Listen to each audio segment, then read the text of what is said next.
Hi, this is Erica Westhoff with Erica Westhoff Performance, and this is the third installment of how to navigate through the youth sport culture of today.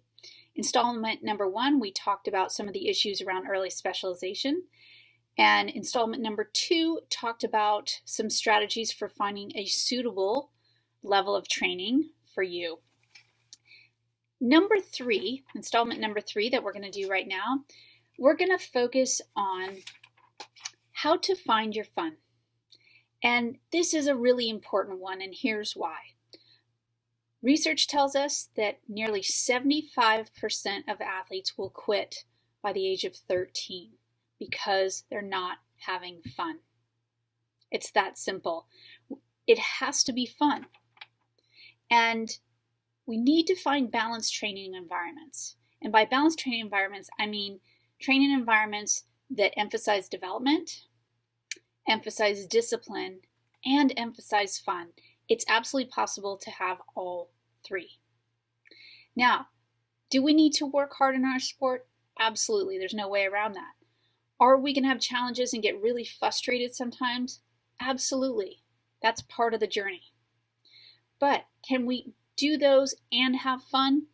Yes, it's possible to do all three, and it's truly what we need for long-term development. So let's look at some of the different ways that you can find fun in your sport. So obviously a fun training environment, getting a coach who's creative and who's willing to allow players to have some fun and build that into the training session. Okay, being highly competitive can be a lot of fun. Bringing silly games in can be fun. There's a lot of different ways to build it in, okay? But coaches have to prioritize that. Obviously, the social and bonding side, especially of team sports, but even the individual sports is a huge part of it. And when we're talking about youth sports, that's a huge factor, okay? So that matters a lot.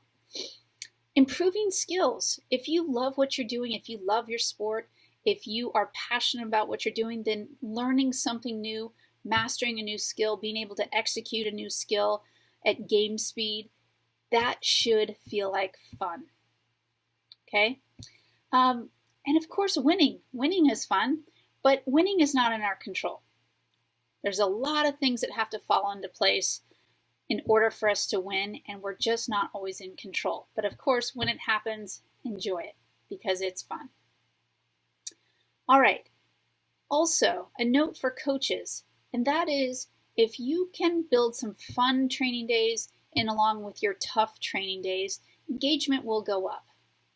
So young kids are not developmentally ready to grind day after day after day, just one hard day after the next.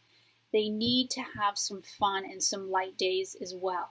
So by working those into your training schedule, the engagement on those tough days will be higher.